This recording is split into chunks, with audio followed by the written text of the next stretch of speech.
안녕하세요, 곰곰이입니다. 오늘은 한국의 대표적 재벌 가문 삼성과의 권력 승계 과정을 얘기해 보겠습니다. 공정거래위원회가 운영하는 기업 집단 포털이라는 사이트가 있습니다. 재벌이라고 불리는 대규모 기업 집단들의 자산 총액이나 지분 구조 현황을 볼 수 있는 사이트입니다. 다 공개가 되어 있죠. 이 사이트에는 하나의 재벌별로 동일인이라는 표현이 있습니다. 보통 우리가 재벌 총수라고 부르는 사람들을 지목하고 있죠. 지금 삼성의 동일인은 이재용입니다. 2018년에 처음으로 이재용이 동일인으로 표기가 됐는데요. 그 전까지는 이건희였습니다. 그러니까 삼성의 승계가 공식화되어 있는 상황이라고 볼 수 있는 것이죠. 한국의 재벌을 둘러싼 여러 가지 이야기들이 영화나 드라마의 소재로 쓰입니다. 특히 한국 드라마의 클리셰처럼 쓰이는 것이 바로 기업의 지배권 승계입니다. 그래서 두 편에 걸쳐 한국의 대표적 재벌가 범삼성과의 권력 승계 과정을 살펴보겠습니다. 재벌이란 단어는 처음 일본에서 쓰였습니다. 한자는 같고 일본어로는 자이바스라고 읽습니다. 여기서 벌, 바스는 집단, 무리 혹은 가문을 뜻하는데요. 학벌, 군벌 이렇게 쓰입니다. 한국과 비슷하죠. 아니 정확하게는 한국의 지배계층 혹은 엘리트 그룹들이 일본의 영향을 받은 결과라고 볼 수 있습니다. 학벌은 가구바스, 군벌은 군바스라고 일본에서 부릅니다. 재벌, 자이바스는 기업 집단이긴 한데 가문의 영향력으로 얽혀있는 대규모 기업 집단을 뜻합니다. 2차 세계대전 이전부터 일본의 경제 부흥을 이끌었던 주역 중 하나로 자이바스가 꼽힙니다. 4대 자이바스로 미쓰이, 미쓰비시, 스미모토, 야스이 그룹 등이 꼽힙니다. 일본의 경제 부흥을 자이바스가 이끌었다고 했잖아요. 그걸 한국의 경제인들만 본 것이 아닙니다. 한국의 정치인들도 당연히 한국의 경제 발전 과정이 자이바스처럼 될 것이다 생각했던 사람들이 많았겠죠. 해방 이후 한국 역시 재벌 중심의 경제 발전 경로를 걷게 됩니다. 하나의 가문이 여러 사업 분야로 확장하고 그들이 기업 집단을 이루는 방식, 이런 경로를 가장 잘 보여주는 가문이 바로 이병철의 가문 삼성입니다. 이병철은 1910년 대지주의 아들로 태어났습니다. 천석군이라는 말이 있는데요. 천석의 쌀이 나는 땅을 소유한 대지주라는 뜻입니다. 이병철은 요즘으로 치면 금수저쯤 되는 것이죠. 26살이 되던 1936년 이병철은 정미소 사업을 시작합니다. 사업이 성공하면서 주변 땅을 무지막지하게 사들입니다. 그리고 망합니다.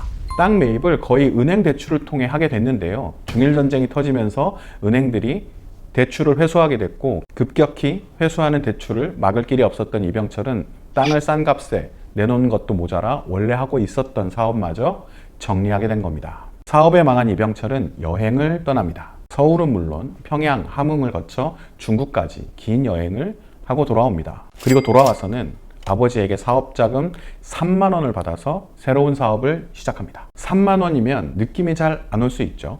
당시 임금 노동자들이 보통 받는 월급이 15원이었다고 합니다. 그러니까 3만 원이면 보통 임금 노동자가 166년 정도 일해야 모을 수 있는 큰 돈이었습니다. 사업을 말아먹은 아들에게 거액의 자본금을 턱 내줄 수 있을 정도로 이 집안은 상당한 재력가였습니다. 아무튼 그렇게 만든 회사 이름이 삼성상회입니다. 이병철은 훗날 삼성이란 이름을 어떻게 지었는지 자신의 자서전을 통해 설명한 적이 있습니다. 3은 우리 민족이 좋아하는 숫자로 큰 것을 의미하고 성은 별, 그러니까 밝고 높고 영원히 빛나는 것을 뜻한다고 합니다. 그런데 이런 해석도 있습니다. 당시는 일제시대였죠. 앞에서 살펴봤던 일본의 대표적 재벌 중에 미쓰이, 미쓰비시라는 이름이 있습니다. 그 당시 가장 유명했던 회사들이었죠. 이미 재벌이었기 때문에 온갖 회사들이 이 이름을 가지고 있었습니다. 그런데요, 미쓰이와 미쓰비시 에서 미스가 바로 3이라는 숫자입니다. 미쓰이는 한자 그대로 우리말로 읽으면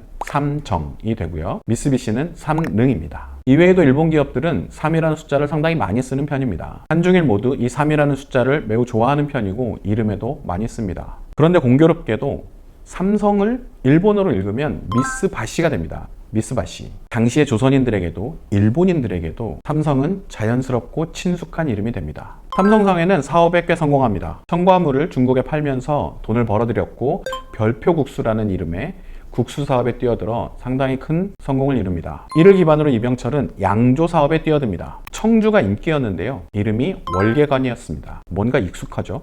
많은 사람들이 좋아하는 사케의 이름 중 하나가 월계관입니다. 당시는 상표권이나 지적재산권에 대한 개념이 확립되기 이전이기 때문에 큰 문제는 없었다고 볼 수 있죠. 아무튼 해방을 맞이하고 이병철은 사업 기반을 서울로 옮깁니다. 사업은 번창해 나가기 시작합니다. 사업을 키워가던 중에 한국전쟁이 터지고 사업이 망합니다. 사실 망했다기보다 나라가 엉망진창이 됐고 기업들도 엉망진창이 됩니다. 대구로 피난을 갔을 때 이병철은 의외의 상황을 알게 됩니다. 대구의 삼성상의 직원들이 그동안 벌어뒀던 돈 3억 원을 금고에 가지고 있었던 겁니다. 이병철은 생각도 못했다고 합니다. 이병철은 이 3억 원을 기반으로 부산으로 내려가 1951년 삼성물산을 설립합니다. 이 삼성물산은 지금의 삼성을 있게 한 가장 중요한 기반이 되는 회사입니다. 전쟁이 끝나자 이병철은 삼성물산을 기반으로 문어발식 사업 확장에 나섭니다. 1953년 제1제당을 만듭니다. 한국 설탕 산업을 완전히 장악하고 떼돈을 법니다. 다음해인 1954년 제1모직을 설립합니다. 한국 섬유산업의 1인자로 등극하고 다시 돈을 벌어들입니다. 이후에는 넘쳐나는 자금을 바탕으로 기업과 은행들을 사들이게 됩니다. 1957년 한일은행을 인수하고 1958년 설탕왕이라고 불렸던 이양구 씨와 동업해 동양제당을 창업합니다. 그리고 삼척시멘트를 인수하게 됩니다. 지금의 동양시멘트죠. 1958년에는 안국화재를 인수합니다. 지금의 삼성화재입니다. 같은 해에 상업은행을 인수합니다. 지금도 존재하는 은행이죠. 그리고 동일방직을 인수했고 한국타이어를 인수합니다. 1959년에는 조흥은행을 인수합니다. 이쯤 되면 지금의 한국 산업의 중요한 기업들이 이병철과 삼성의 손을 상당수 거쳐갔다고 봐도 과언이 아닐 정도였습니다. 이미 1950년대 후반부터 이병철은 한국 최고의 부자가 됐습니다. 이때부터 재벌로 불립니다. 한국 최초의 재벌이 된 겁니다. 1963년 이병철은 동업자 조홍제와 갈라섭니다. 조홍제는 효성물산을 설립하고 한국타이어와 한국나일론 등의 사업 분야를 가지고 나갑니다. 그렇게 또 다른 재벌이 탄생하게 되는데요. 이 재벌이 효성그룹입니다. 박정희 정권으로 바뀌면서 은행이 국유화됩니다. 이병철과 삼성의 캐시박스 역할을 했던 은행이 없어지자 이 역할은 보험사가 맡게 됩니다. 이 구조는 2000년대까지 이어지게 되는데요. 그 중심에 삼성생명이 있습니다. 이병철은 1963년에 동방생명을 인수합니다. 나중에 삼성생명으로 이름을 바꾸죠. 이때 동화백화점을 인수합니다. 이름을 신세계로 바꿉니다. 그해 말에 동화부동산도 인수하게 되는데요. 이 동화부동산이 에버랜드의 모태가 됩니다. 1967년에는 세한재지를 인수하고 이름을 전주재지로 바꿉니다. 이렇게 1950년대와 60년대까지 이병철이 설립하고 인수한 주요 기업들은 이건희를 제외한 다른 형제 자매들에게 상당수 넘어갑니다. 이들이 CJ와 신세계, 한솔의 모태가 되죠. 그리고 1969년 삼성에서 중요한 일이 일어납니다. 삼성전자 주식회사가 설립된 겁니다. 지금의 삼성의 줄기가 시작된 겁니다. 그리고 1970년대 후반부터 반도체 사업을 시작합니다. 삼성은 곧 삼성전자, 이런 공식은 1980년대에 본격화됐다고 볼 수 있습니다. 그래서 삼성의 경영 승계는 삼성전자에 대한 경영권 혹은 지배력을 누가 갖게 되느냐로 판가름되게 됩니다. 1966년 2월 이병철은 경영 일선에서 물러납니다. 세상을 떠들썩하게 했던 사카린 밀수 사건에 대한 책임을 졌던 것이죠. 이때 물러나면서 이병철은 후계자로 장남 이맹희 씨를 생각했다고 합니다. 실제 이병철은 다음 해 삼성 사장단 회의에서 앞으로 이맹희 부사장이 자신을 대신해 삼성의 일을 처리하게 될 것이다 라는 말을 전합니다. 그렇게 이세로 승계가 이루어지는 듯 했습니다. 다음 해인 1968년 1월 이병철은 경영 복귀를 선언합니다. 아마 이때까지만 해도 승계는 장남 이맹희였을 겁니다. 이병철이 경영에 복귀했지만 이맹희는 계열사 회사들을 책임지고 있었거든요.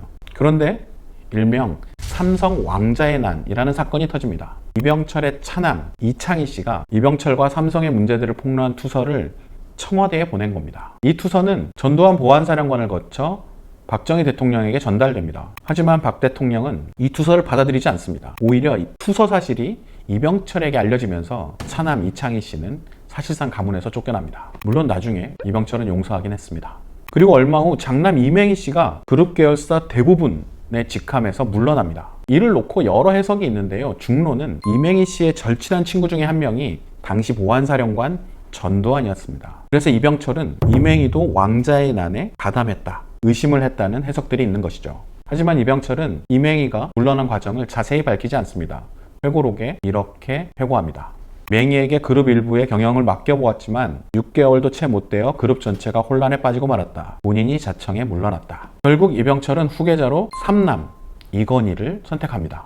1976년 이병철은 위암 수술을 받게 됩니다. 일본에서 수술을 받았는데요. 일본으로 가기 전 이병철은 자연농원 내에 자택에 가족들을 모두 불러 모읍니다. 앞으로 삼성은 건의가 맞도록 하겠다. 대외적으로는 위암 수술 이후인 1977년 언론 인터뷰를 통해 후계 구도를 밝힙니다. 그리고 1979년 2월 삼성그룹 부회장에 이건희가 취임합니다. 본격적인 그룹 후계 작업이 시작된 겁니다. 1987년 11월 이병철이 사망합니다. 후계 구도를 밝힌 지 약 10년 정도 되는 세월이 지나고 나서죠. 삼성그룹은 곧바로 차기 회장으로 이건희를 추대합니다. 세간에서는 이 과정을 태종에서 세종으로 왕권이 계승되는 과정과 비교하곤 합니다. 세자였던 장남이 패서자 되고 차남을 건너뛰고 삼남이 왕이 되는 것과 비슷하기 때문이죠. 일각에서는 세종과 이건희를 비교하기 위해서다 이렇게 말하는 분들도 계십니다. 또 재벌가의 권력이 조선시대 왕으로 비교될 만큼 막강한 것이기 때문이기도 합니다.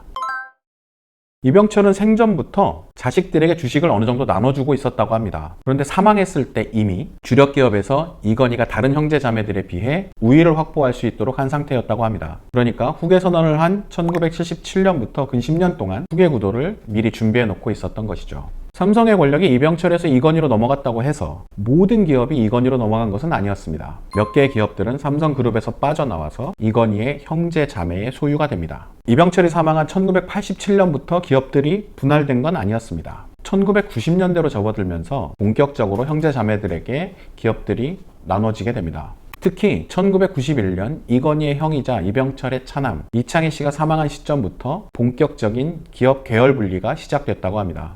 그리고 계열 분리는 1995년에 어느 정도 마무리가 됩니다. 그럼 이건희의 형제 자매들은 어떤 기업들을 나눠 가졌을까요? 이병철은 부인 박두울 씨와의 슬하에 3남 5녀를 두고 있었습니다. 그리고 혼외 자녀로 1남 1녀가 있었습니다. 혼외 자녀들은 기업을 아예 나눠 갖지 못했고 3남 5녀 중에 기업을 나눠 가진 형제는 첫째 딸 인희, 첫째 아들 맹희, 둘째 아들 창희, 그리고 막내 명희입니다. 이인희 씨는 1991년 전주제지를 나눠받고 기업명을 한솔제지로 바꿉니다. 직접 경영을 했다고 하는데요. 이후에 화학, 건설, 유통 등으로 뻗어나가면서 한솔그룹을 형성하게 됩니다. 나이가 좀 있는 사람들은 아실 텐데 한솔 PCS 사업을 했던 기업이 한솔입니다. 이인희 씨의 남편은 고려병원을 세우고 운영했는데요. 이 병원이 이후에 강북 삼성병원이 됩니다. 한솔은 현재 3세들이 경영하고 있습니다. 이명희 씨는 앞에서 본 대로 그룹 승계에서는 밀려났지만 장남이었습니다. 특히 이병철은 손자 이재현 씨가 태어날 때부터 매우 아꼈다고 합니다. 이재현 씨가 원래 시티은행에 입사를 했는데 장손이 다른 기업에서 일하는 게 말이 되느냐 라면서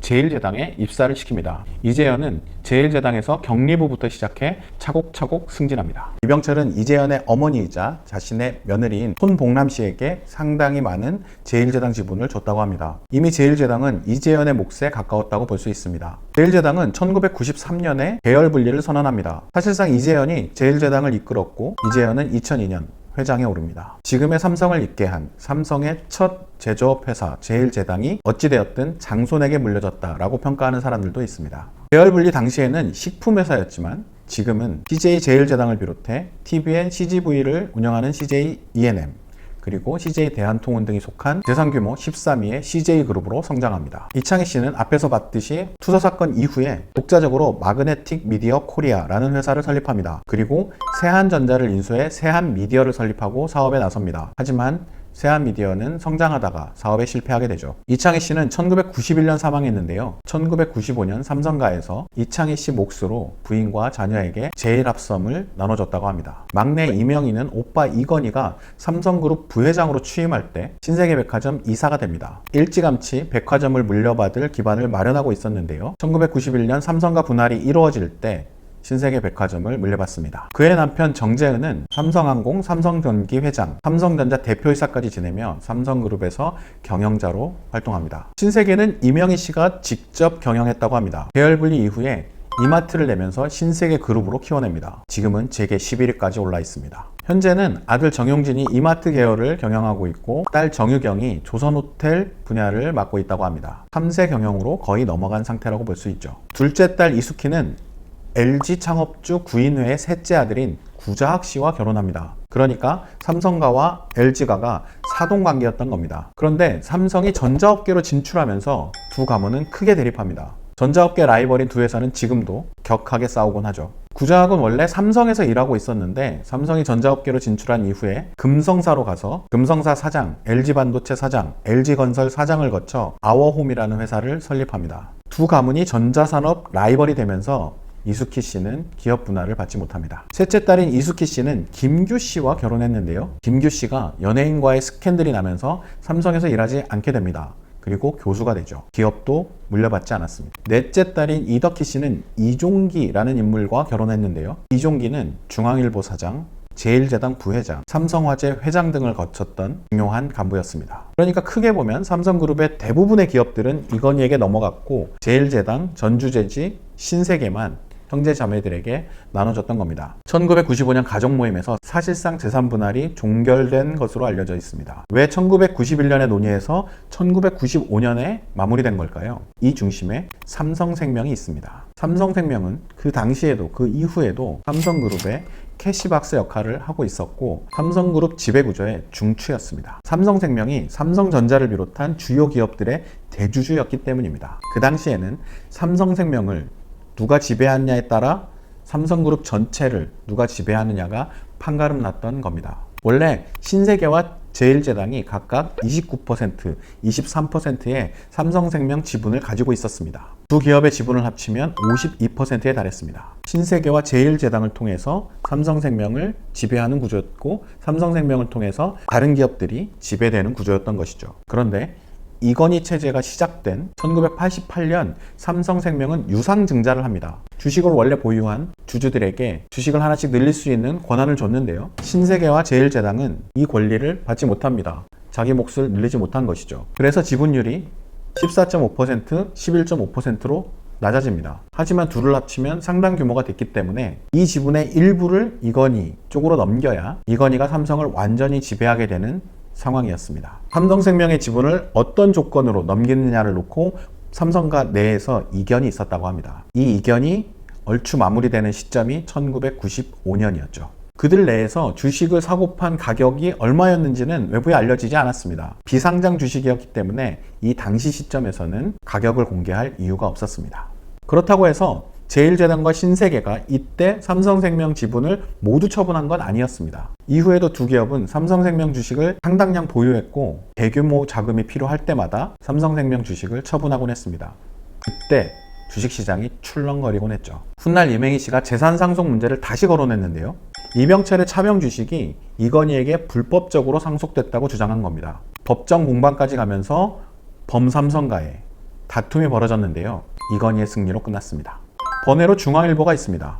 중앙일보는 삼성그룹에서 꽤 중요한 위치였는데요. 이병철이 직접 설립한 언론사였습니다. 하지만 이병철의 동반자라고 불리고 이건희의 장인인 홍진기가 운영해 왔습니다. 홍진기는 이승만 시절 법무부 장관과 내무부 장관을 지낸 사람입니다. 홍진기에 대해서는 곰곰이의 검찰의 역사 편을 보면 자세히 알 수 있습니다. 어쨌든 중앙일보는 홍진기의 아들이자 이건희의 처남 홍석현에게 물려졌습니다. 이병철과 홍진기, 그 이후 시대인 이건희와 홍석현의 시대가 있는데 이 시대에서 삼성 엑스파일 사건이 터집니다. 홍진기 일가에 또 다른 기업이 있습니다. 보광입니다. 패밀리마트를 운영하는 그 기업이죠. 이렇게 1995년까지 가족 재산 분할을 마친 이건희는 곧바로 3세 승계 작업으로 들어갑니다. 이 과정은 단순한 지배권을 넘기는 과정이 아니라 삼성의 지배 구조가 변하는 과정이었습니다. 자세한 내용은 다음 편에서 살펴보겠습니다. 삼성의 역사로 본 한국경제사 프롤로그 삼성의 기업 승계 1편은 여기서 마치겠습니다. 유익하셨다면 좋아요와 구독 부탁드립니다. 시청해 주셔서 감사합니다. 저는 다음 편에서 뵙겠습니다. 삼성의 역사를 살펴보면 한국 경제가 어떤 길을 걸어왔는지를 알 수 있습니다. 그래서 이번 시리즈의 제목은 삼성의 역사로 본 한국 경제사입니다. 열심히 준비할 테니까 기다려 주십시오. 감사합니다.